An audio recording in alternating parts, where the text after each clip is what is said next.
పెళ్ళైనా పండగైనా వేడుక ఏదైనా పట్టుచీరల ప్రత్యేక వేదిక వారాహి సిల్క్స్.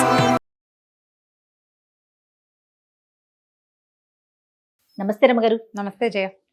రమగారు, ఎప్పుడు స్టోరీలు చెప్తూ ఉంటారు, అనేక రకాలైన హెల్త్ టిప్స్ కానీ టెంపుల్స్ సంబంధించి రకరకాల. అసలు ఇది మాట్లాడుకుంటున్నాం, ఇది మాట్లాడుకోవట్లేదని లేదండి రమగారు, మన ఇద్దరం అన్ని మాట్లాడేసుకుంటున్నాం. కింద కామెంట్స్ కూడా వచ్చేస్తున్నాయి, ఇది కూడా మీరు మాట్లాడేస్తారా, ఇది కూడా మీరు చెప్పేస్తారా అని. మీరు డాక్టరా? మీరేం పట్టించుకోవద్దు రమగారు, అసలు అలాంటివి పట్టించుకునే వద్దు. మనం డాక్టర్ని కాదని ఏమీ మాట్లాడట్లేదు, మీకున్న అనుభవాన్ని చెప్తున్నారు. అయితే ఈరోజు నాకు ఏం అడగాలనిపించిందంటే, అసలు మార్నింగ్ నుంచి నైట్ వరకు మీ దినచర్య ఎలా ఉంటుంది, ఏం చేస్తారు? అందరిలాగానే ఏముంది. నాకు ఇన్ని స్టోరీస్ చెప్తారు కదా, నేను ఎప్పుడూ మీకు కెమెరా లేకుండా అడుగుతాను, ఆఫ్ స్క్రీన్ అడుగుతాను కదా, ఇప్పుడు ఆన్ స్క్రీన్ అడుగుతున్నా. ఇన్ని స్టోరీస్, ఇన్ని టాపిక్స్, మీరు ఎంత వర్క్ చేయాలి ఇంట్లో కదా, చేయాలి. టైం ఎలా మేనేజ్ చేస్తారండి? ఇంట్లో మనకి పనులు ఉంటాయి, పిల్లలు, మగపిల్లలు, వంట కానీ మీకు పెద్దగా హెల్ప్ఫుల్గా ఆడపిల్లలు ఉన్నంత కాదు కదా. అసలు మార్నింగ్ ఆడపిల్లలు ఇవన్నీ కాదు రమ్మ గారు, మార్నింగ్ నుంచి చెప్పండి, అసలు మీరు ఏం చేస్తారు, ఎన్నింటికి లేస్తారు? 6:30, 7 మధ్యలో. ఇది వరకు బాగా ఎర్లీగా లేచేదాన్ని జయ. ఒక సంవత్సరంన్నరగా కొంచెం హెల్త్ డిస్టర్బ్ అయింది. మెనోపాజ్ ఇష్యూస్ వస్తాయి నా ఏజ్ వచ్చేసరికి, న్యాచురల్లీ వచ్చేవి, అందరికీ వచ్చినట్టే. అయితే వాటిని బీట్అవుట్ చేస్తూ ఉంటాను నేను. మామూలుగా ఈ స్టేజ్లో అందరికీ డిప్రెషను, విసుగు, జీవితం మీద చిరాకు, పక్కనున్న మనుషుల మీద ఇష్టాలు, విసుగు చాలా వస్తాయి, నాకు కూడా వస్తుంటాయి. ప్రతిసారి దాన్ని రాత్రిపూట దాన్ని తోసేస్తానన్నమాట. కాస్త ఎక్కువ బాగా నిద్ర పట్టకపోతే, రాత్రి బాగా పడుకోలేదు, మధ్యలో మెలకు వచ్చేస్తే కొంచెం లేటు, బాగా నిద్ర పట్టేసిందంటే 6, 6:10, 6:05 అలా లేచేస్తాను. ఓకే. అయితే ఇది వరకు చేసేవాళ్ళం కాదు, కానీ ఇప్పుడు ఫోన్లు చూసుకునే గోల ఒకటి ఉంది కదా. ఈ పొద్దున్నే 6ంటికి లేచి ఫోన్ మాత్రం తీయను నేను. 6 గంటలకు లేస్తే ఏదో ఒక తలుపు తీసి కాస్త గాలిని ఆస్వాదించడం ఒక 2 నిమిషాలు. అమ్మయ్య దేవుడా, ఇవాళ మంచి అవకాశం ఇచ్చావు. ఈ వాక్యం అనుకోకుండా రోజు మొదలు పెట్టినాం. అవును, మంచం నుంచి దిగటమే నేను కృష్ణ, రామ, కృష్ణ, పరంధామ, పరమాత్మ ఒక 6, 7, 8 పేర్లతోటి పిలిచి ఈరోజు మళ్ళీ మంచం నుంచి హాయిగా కాళ్ళు కింద పెట్టే అవకాశం ఇచ్చినందుకు దేవుడికి ఒక దండం పెట్టుకుంటాను. ఈ చేతులు చూసుకునే అలవాటు అవి నాకు లేవు. నేను చెప్పాను కానీ నేనేం చెయ్యను. అదే, నేను మాత్రం దేవుడికి విభవనామాలతో, ఖచ్చితంగా భగవన్నామాలతోటే లేస్తా. అది బాగా చిన్నతనం నుంచి అలవాటు. చిన్నప్పుడు అట్లా అనిపించేది కాదు, పేర్లు తలుచుకుంటూ లేచేదాన్ని. ఇప్పుడు మళ్ళీ నేను ఫ్రెష్గా లేచే అవకాశం ఇచ్చినందుకు, నిద్రలోనే పంపించేయకుండా అలా అనిపిస్తుంది అనమాట. కాదు రమ్మ గారు, ఇంట్లో అమ్మ వాళ్ళు చేయటం మీకు అలవాట, లేకపోతే అక్క వాళ్ళ దగ్గర నుంచి ఎట్లా మీరు పెరిగిన కొద్దీ నేర్చుకున్నారా ఈ అలవాటు? అంతే. నెక్స్ట్ గోవిందనామాలు అవి వినపడుతుండేవి, పెద్దవాళ్ళు చెప్పుకునేవాళ్ళు. పొద్దున్నే తెల్లవారుజామున 4ంటికే ఏవో ఒకటి, పొద్దున్నే లేచేసిన వాళ్ళు ఉంటారు కదా, అట్లా అలవాటు అయ్యింది. అట్లా ప్రాక్టీస్ అంతేనమాట. మనం ఇంట్లో అంటుంటే పిల్లలు కూడా వచ్చేస్తుంది కదా, అందుకే అడుగుతున్నా. అదొక ప్రాక్టీస్ అంతే. పడుకునేటప్పుడు శ్రీరామ నామం చెప్పుకోవటం, లేచేటప్పుడు కృష్ణనామాలు చెప్పుకోవటం అదొక అలవాటు. లేస్తే స్టవ్ ముందు రోజు రాత్రే పని చేసేస్తే పర్వాలేదు, బాగానే రెడీగా ఉంటుంది. లేకపోతే గబగబా ఆ పని చేయటం. కాఫీ, పాలు 2 డికాక్షన్ పెర్క్లేటర్ వేసుకుంటాను నేను. నాకు బాగా చిక్కటి కాఫీ అలవాటు. 1 టైమే, రోజుకు ఒకసారి కాఫీ, అది కూడా ఫస్ట్ కాఫీ కొంచెం పెద్ద గ్లాసు. మా వారికి బ్లాక్ కాఫీ అలవాటు అయిపోయింది, ఆయన పాలతో కాఫీ దాకా. ఆయనది బ్లాక్ కాఫీ, నాది 2 కాఫీలు కలుపుతాను. 2 కాఫీలు 2 కలుపుకోవటం. కాఫీ చేత్తో పుచ్చుకొచ్చి న్యూస్ పేపర్ చూసేదాన్ని ఇది వరకు. ఇప్పుడు ఏంటంటే ఫోన్లో గూగుల్ న్యూస్ అలవాటు అయిందనమాట. ఒకవేళ నేను ఆన్లైన్లో ఉన్నానని తెలిస్తే ఫారిన్ నుంచి నాతో మాట్లాడేవాళ్ళు కొంతమంది ఎవరైనా మెసేజ్ గుడ్ మార్నింగ్లు పెడతారు. నేను ఏ గుడ్ మార్నింగ్కి రెస్పాండ్ అవ్వను. ఇది ఇప్పటికి ఎన్నోసారో చెప్పటం. ఒక్కళ్ళ కూడా నేను తిరిగి గుడ్ మార్నింగ్ అని కానీ శుభోదయం అని కానీ చెప్పను. ఒకే ఒక రామకృష్ణ ఉన్నారు నా ఫ్రెండ్, ఆయన మాత్రం శుభోదయం పెడతారు. నేను ఒక కప్పు కాఫీ బొమ్మ మాత్రం పెడతాను ఆయనకి, నేను ఈ పని చేస్తున్నాను. అది కూడా వారం రోజులకు ఒకసారి. ఆయన రోజు గుడ్ మార్నింగ్ నేను ససేమిరా పెట్టేయను. ఇక ఎవ్వరు ఎన్ని వందల మెసేజ్లు ఉన్నాయి గుడ్ మార్నింగ్లు, నేను ఎవ్వరికి రెస్పాండ్ అవ్వను. విచిత్రంగా నేను రెస్పాండ్ అవ్వకపోయినా మళ్ళీ మర్నాడు గుడ్ మార్నింగ్ వస్తూనే ఉంటుంది. ఏదో ఒక రోజు పెడతారనేమో, మేబీ. అంటే మీరు ఫోన్ చూస్తున్నారని మాకు తెలిసిందని చెప్పడం అనమాట. ఈ ఫోను, కాసేపు న్యూస్ చూడడం, ఈ కాఫీ అయ్యాక ఇంకా లేచి వంటింట్లోకి వెళ్తాం. రకరకాల పనులు, పూటకి టిఫిన్ ఏమిటి, దేవుడి పాత్రలు ఒకటి తోము పెట్టుకోవటం. రోజు అదొక ప్రోగ్రామ్ ఉంటుంది. వారికి పంచపాత్ర అవి తోమటం, నాకు దీపారాధన కుందులు నావి నేను గడికి పెట్టుకోవటము, ఇంకేమైనా చిన్న చిన్న పనులు, రాత్రి మడత పెట్టి మా కుర్చీలో పెట్టేస్తుంది మా సత్యవతి బట్టలు, అవి సర్దటం. ఇది రోజు చేయను, ఇది అసలు రొటీన్ కానే కదా. ఆ కుర్చీకేసి చూస్తుంటాను, అబ్బా ఈ బట్టలు సర్దాలి అని. విసుగొస్తుంది, కుర్చీ నిండిపోతుంది కదా, అప్పుడు సర్తాను అనమాట. నేను మానేసే పనులు చాలా ఉంటాయి, అందుకని నేను చదవగలుగుతా. టైం సరిపోదు కదా. సరిపోదు, బుర్ర ఎంతసేపు వీటి మీద ఆలోచిస్తూ ఉంటుంది. బట్టలు సర్దుకుందాం, ఇల్లు సర్దుకుందాం పెట్టుకుంటే ఇంకేం ఆలోచించలేం, వీటి మీదకి వచ్చేస్తుంది కదా ప్లానింగ్. దీని తర్వాత ఏముంది, ఇంకా బ్రేక్ఫాస్ట్ చేయటం, ఏదో ఒకటి ఏర్పరచడం, స్నానం చేసి రావటం, ఈ లోపల ఆయన పూజ చేసుకుంటారు. మా పిల్లలు పొద్దున్నే లేచి భోజనాలకి పాలకి వెంటపడే ఏజ్లు దాటేశాం కదా. ఇదివరకటి రోజుల్లో పరుగు వేరు, ఇదివరకు ఉన్నంత తాపీగా అసలు అప్పుడు ఎంత పని చేసేదాన్ని, ఇప్పుడు చాలా తాపీగా ఉన్నాను. పిల్లలు పెద్దవాళ్ళు అయిపోయారు, వరుస పనులు. అవును, ఒకవేళ షూట్కి రావాలంటే దీని ఏర్పాట్లు. బై 9:30 వంట చేసేసి నాకు ఒక 3 బాక్సుల్లో అన్నం కూర పులుసు అవి సర్దేసుకుని పెట్టుకుంటే 9:30 కార్ వస్తుంది. ఇది ప్రతి వారంలో ఒక రోజు ఖచ్చితంగా ప్రోగ్రామ్. ఇది మిగతా ఒక 2-3 రోజులు నాకు ఇస్తారు. నీకు ఇచ్చే 2-3 రోజులు నువ్వు మార్నింగ్ 11కి పిలిస్తే అప్పుడు రన్నింగ్ రేస్ 8ంటికి వంట. అవును అవును. నువ్వు మధ్యాహ్నం పిలిచావనుకో అప్పుడు కొంచెం వంట స్లోగా చేస్తా. నాకేంటంటే వంటకి 1 అవర్ మించి అక్కర్లే. 3 పదార్థాలకి పప్పు కూర చారు లేదా కూర ముక్కల పులుసు పచ్చడి, వీటికి ఈ 3 పదార్థాలు మాకు సరిపడా రైస్కి నాకు 1 గంట చాలు. సూపర్. నేను బాగా స్పీడ్గా చేస్తాను. ఇప్పుడు నువ్వు ఛానల్లో నేను చేసే వంట కూడా అవునవునవును అట్లా అలవాటైంది. ముందుగా నువ్వు అనుకుంటారా రమ్మగారు రేపు ఇది అనేసి? అసలు లేదు, ముందుగా కూరలు తరిగి పెట్టుకోవటం. ఇప్పుడు ఒక 2-3 నెలల నుంచి మా సచివతి చాలా బలవంతంగా చిక్కుడుకాయలు బెండకాయలు తరిగి పెట్టడం మొదలెట్టింది. ఫ్రిడ్జ్ లో ఉన్నాయని మర్చిపోయి మళ్ళీ కాయలు తీస్తుంటాను. నేను అలవాట్లేదు నాకు అట్లా, అప్పటికప్పుడు చేస్తాను. ఇదొక ప్రాక్టీస్. ఇప్పుడు ఈ ప్లాన్డ్ గా చేయటం ఒక పద్ధతి అయితే, ఏ ప్లాన్ లేకపోయినా ఏదో ఒకటి ఆ టైంకి చేసేయటం ఒక పద్ధతి. ఆ స్పీడ్ అలవాటు అయిపోయి అట్లా. నేను మా చిన్నకాయని చూసేదాన్ని జయ బాగా. మా ఆండక్క పని చాలా బాగుంటుంది, మంచి స్పీడ్. మా విజయకాయ పని కూడా చాలా స్పీడే. ఆండక్కది అన్ప్లాన్డ్ అయినా ఎంత పనైనా చేసేసే తీరనమాట. బాగా 5 ఏళ్ళు తనతో పాటు ఉన్నాను, వాళ్ళతో ఉన్నాను నేను. 6th to 10th క్లాసు మా చిన్నకాయ దగ్గర ఉన్నా. అందుకని బాగా దగ్గర నుంచి చూడడం వల్ల ఇక ఏ పని చేసేయటమే, చేసి అవతల పారేయటమే తప్పిస్తే ఇక వెనక్కి చూసుకునే పని లేదనమాట. ఇది అయిపోతాం, బ్యాగులు చదువుకోవటం. ఇప్పుడు ఇందులో నా చదువు లేదు కదా ఎక్కడ. అవును.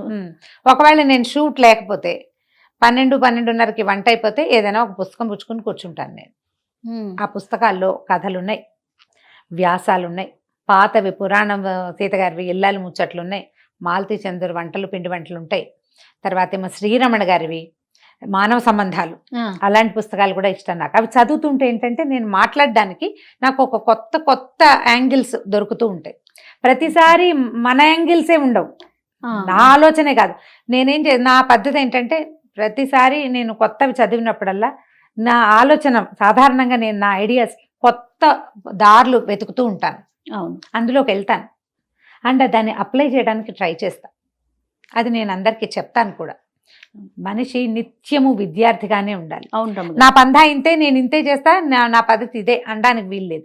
అది ఆ పందా ఎప్పుడు కుదురుతుంది? మనం ఉప్పేసి కారం వేసి చారపడేస్తాను చూడు, అక్కడ కుదురుతుంది నీ సొంత పందా.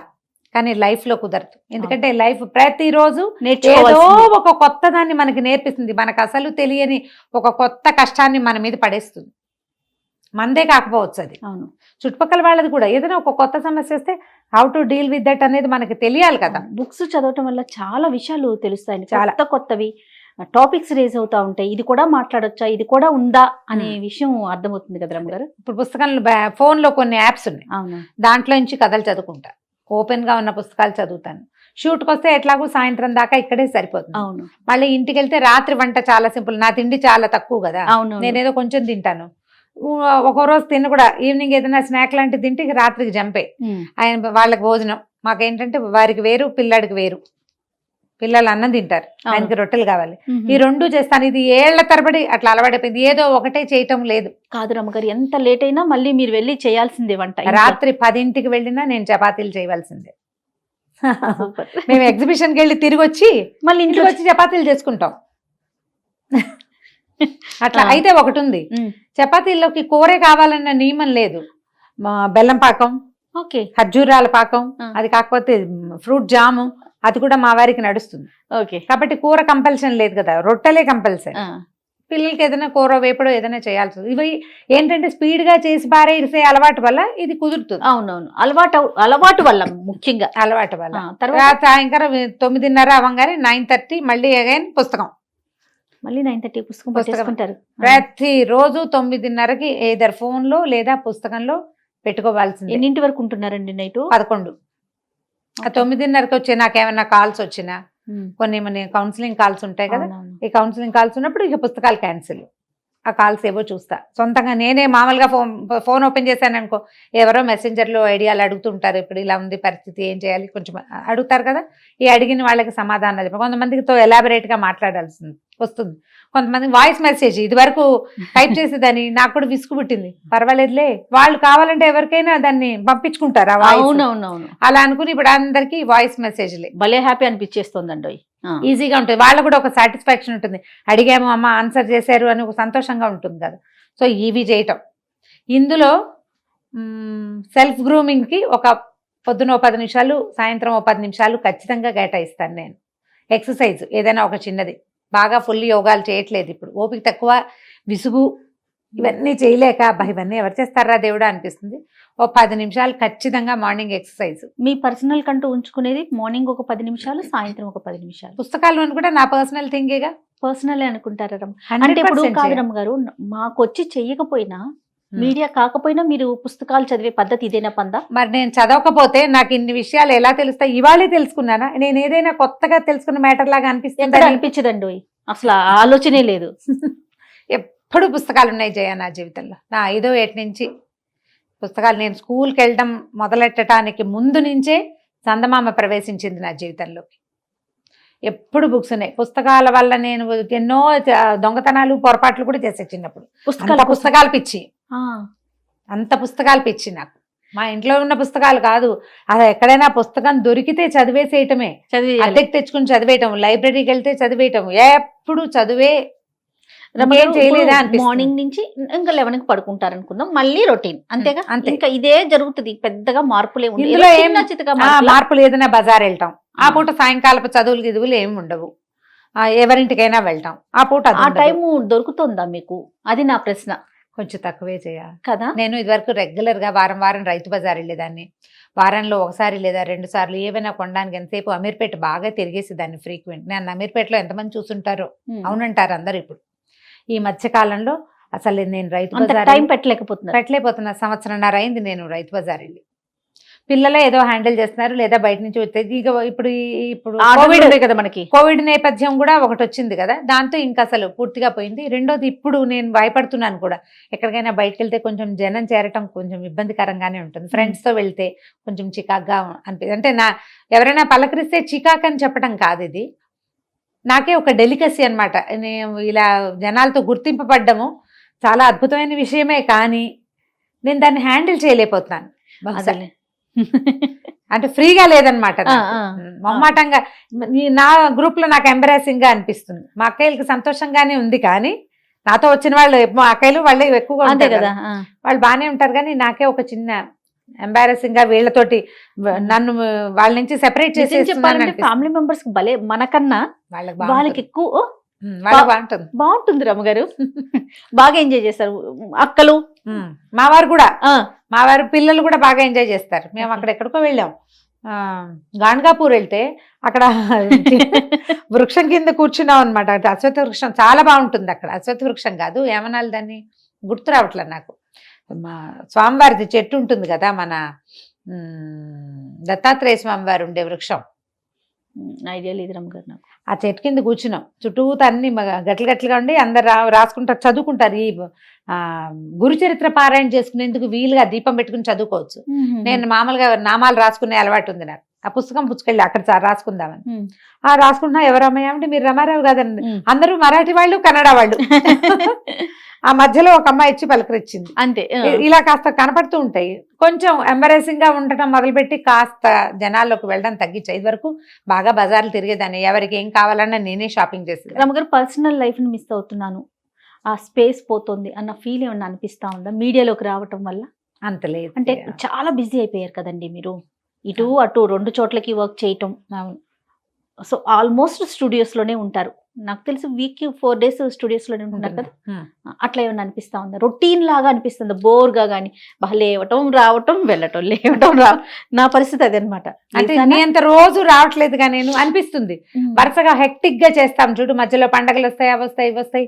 ఈ మన కార్తీక పురాణం అవి బాగా వెంటనే చేయవలసి వచ్చింది. అలాంటప్పుడు ఉండేది.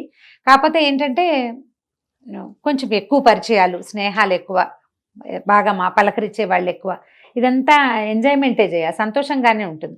అండ్ మోర్ ఓవర్ ఏంటంటే మనం కాలక్షేపానికి లేదా ఏదో ఒక అలవాటుగా చదువుకునే విషయం ఒక నలుగురికి ఉపయోగపడుతుందంటే అది ఎక్కువ సంతోషాన్ని ఇస్తుంది. అది చాలా సంతోషాన్ని ఇస్తుంది. నాకు మెసేజ్లు వస్తాయి, చాలా మంది పెడతారు, మీరు మాకు చాలా మా ఇంట్లో మెంబర్ అయిపోయారు, మేము రెగ్యులర్గా మీరు చెప్పేది వింటున్నాం. అంటే నేను చెప్పగలిగే మామూలు విషయాన్ని, సాధారణమైన విషయంగా నేను చెప్పేదాన్ని ఎవరైనా వింటారు, వాళ్ళకి నచ్చింది అండ్ వాళ్ళ లైఫ్లో అది వాళ్ళకి ఉపయోగపడుతుంది అంటే ఏమిటి, భగవంతుడు మన జీవితానికి సార్థకత ఇక్కడ ఇచ్చాడు, ఎందుకు పుట్టామో అనిపిస్తుంది ఆ జీవితంలో. అప్పుడప్పుడు మనకి చాలా విసుకొస్తుంది, రకరకాల సమస్యలు ఇంట్లో అనుకో, అప్పుడే మన హెల్త్ బాగోపోవటం, అప్పుడే చుట్టాలు రావటం, మనం ఎక్కడికైనా వెళ్ళాల్సి రావటం, ఏ పని మానగలిగే అవకాశం లేకపోవటం, అన్నీ మనమే మోస్తున్నాం అనిపించటం, అలాంటప్పుడు చాలా విసుగ్గా ఉంటుంది. దానికి ఇది ప్లస్. ఇలా ఎవరైనా మన మాట వింటారు, మనం చెప్పేది ఒకళ్ళకి యూజ్ అవుతోంది అంటే అది ఎంత ప్లస్సో. ఆ ప్లస్ నా రొటీన్లో ఏంటంటే నాకు చాలా పెద్ద ప్లస్ అనమాట. బరువుగా అనిపించిన, చేత కావట్లేదు అనిపిస్తుంది, పెద్ద వయసు పెరుగుతుంటే కొంచెం అనిపిస్తుంది. అయినా ఖచ్చితంగా ఈ బూస్ట్ నాకు రోజులో ఒక 3-4 మెసేజ్ల ద్వారా దొరికేస్తుంది. సూపర్. అది డైలీ రొటీన్ లోకి వచ్చేసి అనమాట. ఫోన్ చూసేదాన్ని కాదు ఇది వరకు, ఇప్పుడు రొటీన్ గా ఫోన్ ఒకటి నా రొటీన్ లో భాగం అయిపోయింది. అంతే మన రొటీన్. అంతే. ఇందులో మా సాధారణ గృహిణికి డిఫరెంట్ గా ఏమైనా ఉందా? ఎవరికైనా ఏముంటుంది? ఏముండదు. అంటే మీది కొంచెం వేరుగా ఉంటది కదా రమ్మగారు, ఎందుకంటే మీ ప్రెజెంటేషన్ ఉంది, హౌస్ వైఫ్ గాను రెండు మీరు నిర్వర్తించాలి కదా. ఒకటి పాత్ర అయితే అది వేరు. అవును కదండి. ఇప్పుడు నేనున్న ఓన్లీ హోస్ట్, నా ప్రొఫెషన్ ఏంటి, నేను హోస్ట్. ఇంట్లో నా పనులు, ఇప్పుడు మీరు చెప్పిన పనులు ఏవి నేను అంతగా చేయలేకపోతాను. పొద్దున్న నుంచి సాయంత్రం దాకా నా ప్రొఫెషన్ ఇదే కాబట్టి ఇక్కడే ఉంటాను, నాకు సపోర్టివ్గా అమ్మున్నారు కాబట్టి సరిపోతుంది. అట్లా మీది వేరు, మాది వేరు ఉంటుంది కదా. అదే పిల్లలు చిన్నప్పుడు వేరే రకంగా ఉండేది, పెద్దవాళ్ళు అయ్యారు ఇప్పుడు. అంటే అప్పటికి మీరు ఇట్లా జాబ్ కానీ ఏది లేదు కదా. అవును, ఒక అవకాశం లేదు కాబట్టి. సో బాగుంది రమ్మ గారు, super. Thank you so much. Thank you. నమస్తే.